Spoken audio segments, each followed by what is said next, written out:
नमस्ते, कैसे हैं आप सभी। उम्मीद है आप सभी स्वस्थ होंगे और आपकी जो तैयारी है वो बेहतर चल रही होगी। आज की जो हमारी कक्षा है उसका शीर्षक है बकरी बकरी नाटक। ठीक है, तो आज हम बकरी नाटक की कथा वस्तु को समझेंगे और जो बकरी नाटक के प्रमुख कथन हैं उनको देखेंगे। ठीक, तो सबसे पहले हम जो बकरी नाटक से संबंधित जो महत्वपूर्ण तथ्य हैं हम उनको देख लेते हैं।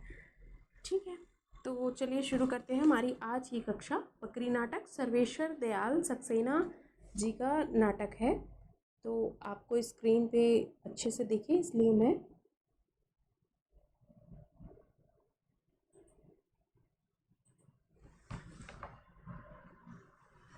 विशेष इस नाटक में जो है नाटक से संबंधित जो विशेष तथ्य हैं वो है बकरी नाटक का प्रकाशन वर्ष 1974 ईस्वी है। यह नाटक 2 अंकों में विभक्त है। इसमें आज़ादी के बाद भारतीय राजनीति में नैतिक मूल्यों के पतन तथा गांधीवादी मूल्यों के ह्रास का व्यंग्यात्मक चित्रण मिलता है। यह नाटक इब्राहिम अलकाजी के साथ इस बातचीत के बाद लिखा गया था कि हिंदी में आम आदमी का समसामयिक नाटक नहीं है। ठीक है, तो पहली बात तो आप ये ध्यान रखिए कि ये जो नाटक है ये कब लिखा गया? इब्राहिम अलकाजी के साथ बातचीत के बाद लिखा गया था। ठीक है, और हिंदी में आम आदमी का समसामयिक नाटक नहीं है। यह नाटक ना लिखा जाता यदि हिंदी में कोई ऐसा नाटक होता जिनमें जनचेतना को लोक भाषा और लोक रूपों के माध्यम से सामाजिक अन्याय के साथ जोड़ने का एक नया व्याकरण देखने को मिलता। बकरी नाटक जो है उसके विषय में आप ये बात ध्यान रखिएगा कि जो बकरी है यहाँ पर लेखक बकरी के माध्यम से आम आदमी को दिखाना चाहता है। ठीक है, आम जनता जो है वो बकरी है। तो यह नाटक यदि हिंदी के तथाकथित श्रेष्ठ नाटक बड़े प्रेक्षागृहों, भारी तामझाम और विद्वत प्रेक्षक समाज के मोहताज ना होते, यदि हिंदी के नाटककार यशस्वी ना होकर आम आदमी की पीड़ा आम आदमी की जुबानी में आम आदमी के बीच ले जाना हिंदी रंगमंच के लिए आज अनिवार्य मानते तो ये बकरी नाटक ना लिखा जाता।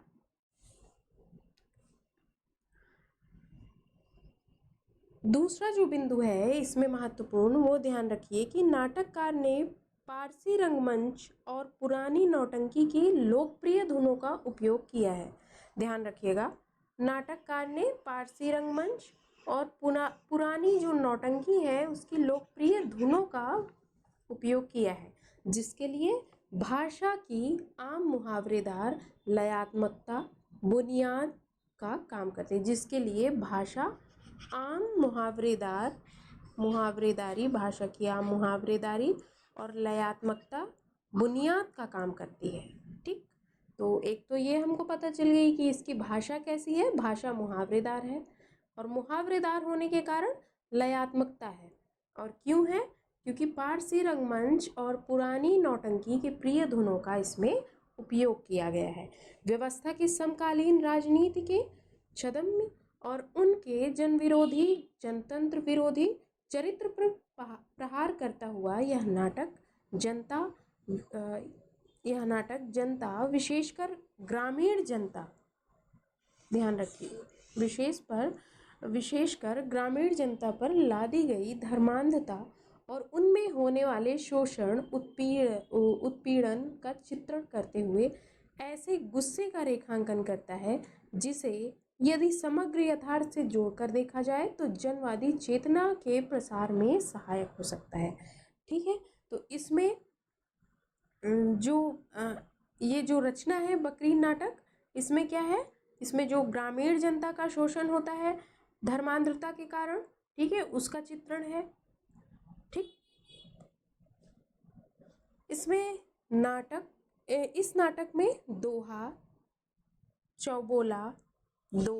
चौबोला बहरे तबीर कहरवा आदि छंदों का प्रयोग किया गया है।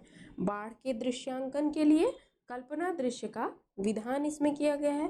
अंतिम दृश्य में नेहरू और गांधी की वेशभूषा वाले पात्र होते हैं इस नाटक में।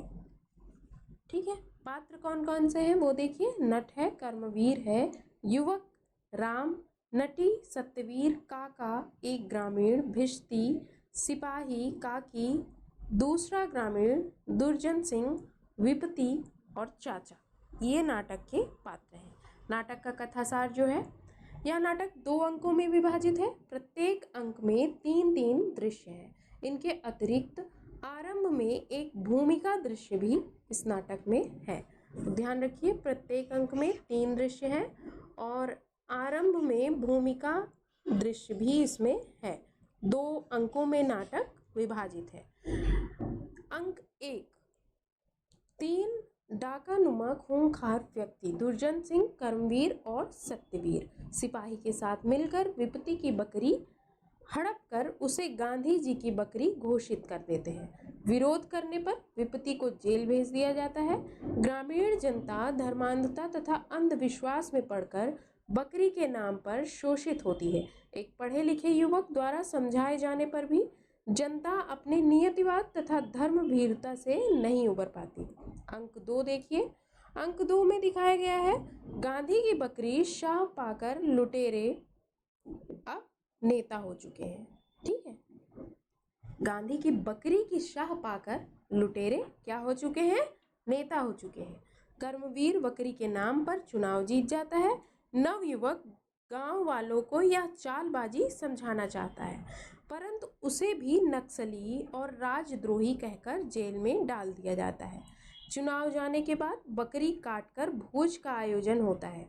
जेल से छूटकर आई विपत्ति यह सूचना गांव वालों को देती है। युवक पुनः गांव वालों को आंदोलित करता है। इस बार वे जागृत हो जाते हैं।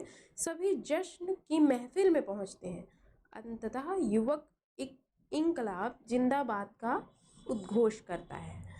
इस तरह इस नाटक में भारतीय राजनीति में नैतिक मूल्यों के पतन, ध्यान रखिएगा, भारतीय राजनीति में नैतिक मूल्यों के पतन तथा गांधी मूल्यों के ह्रास का व्यंग्यात्मक चित्रण इस नाटक में है।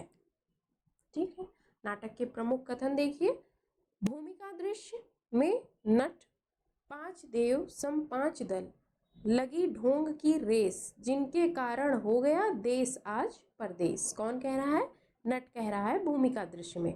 वंदना, नट कहता है, हे संकट मोचू, बना दे हमें घोचू, अपना सिर नोचू ना उनका मुंह नोचू, हे संकट मोचू। लेखक जो कहना चाहता है, आप देखिए कि जो राजनीति है, राजनीति की ये स्थितियां वर्तमान स्थितियों में भी हो सकती है। ये कोई जरूरी नहीं है कि जो लेखक कह रहा है वो पिछली राजनीतिक स्थितियां हो, क्योंकि राजनीति में तो ये होता ही है। ठीक है, देखिए, मुगल गीत, जो मेरी तेरी ना पटनी, लोकतंत्र की ले के पतुरिया, भाग गई जटनी, जा मेरी तेरी ना पटनी, हिंसा तेरी अहिंसा मेरी, रस्सी है बटनी। पहला अंक, बकरी को क्या पता था मशक बन के रहेगी, पानी भरेंगे लोग और वह कुछ न कहेगी, जा जाके सींच आएगी हर एक की क्यारी, मर के भी बुझाएगी वह प्यास तुम्हारी। कौन कह रहा है? भिश्ती कह रहा है। बकरी को क्या पता था मशक बन के रहेगी, जन्नत जो बख्श करके भी खुद नर्क रहेगी, चुटकी में दूसरों के उसका आव रहेगा, कल खून बहाया था आज पानी बहेगा। कौन कह रहा है? भिश्ती कह रहा है। डंडा ऊंचा रहे हमारा, सबसे प्यारा सबसे न्यारा, डंडा ऊंचा रहे हमारा, सुख सुविधा सरसाने वाला, शक्ति सुधा बरसाने वाला, प्रभुता सत्ता का रखवाला, डंडा ऊंचा रहे हमारा। कौन कह रहा है? दुर्जन कह रहा है।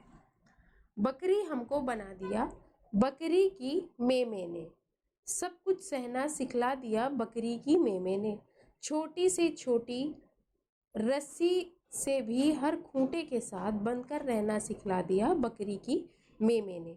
हर ढोल बज रहे हैं हमारी ही खाल के, फिर भी यह सुर मिलवा दिया, बकरी की मेमे ने।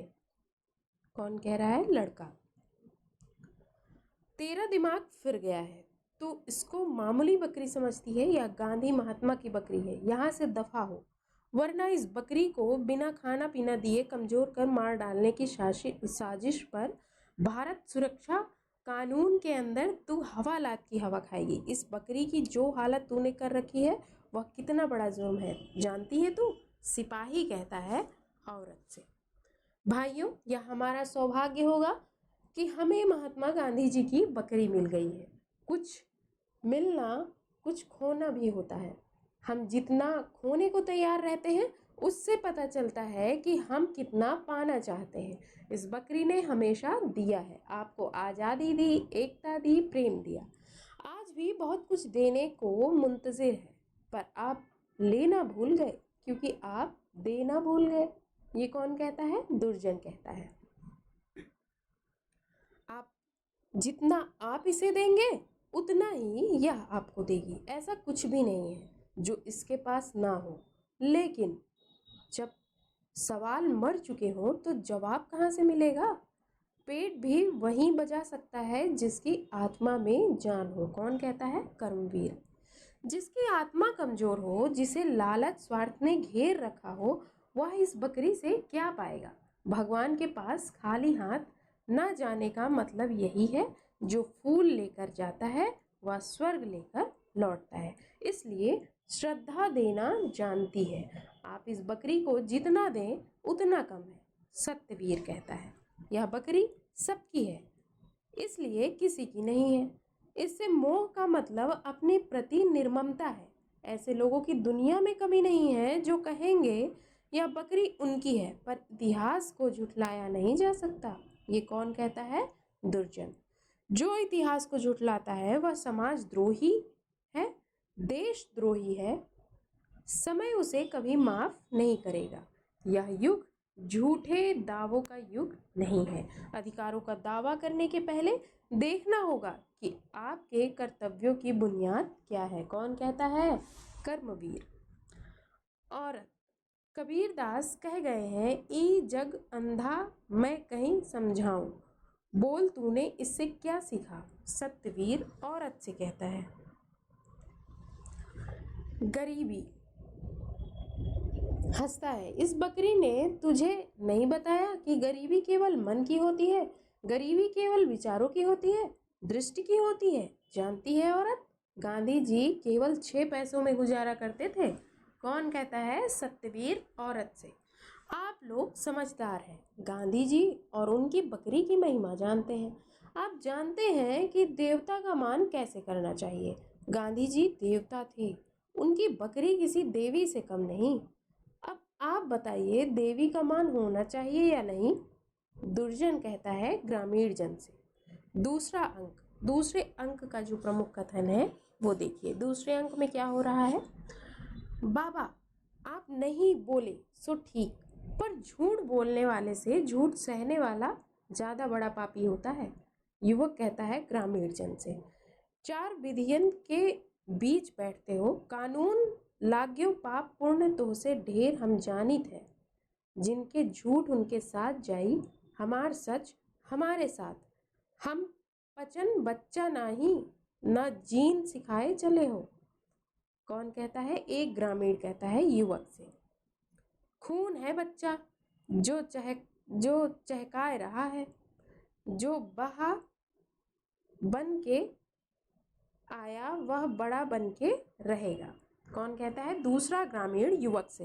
ए बेटा, एक ही खेत में न सब धान एक सा होता है, न एक बाली में सब दाना एक सा।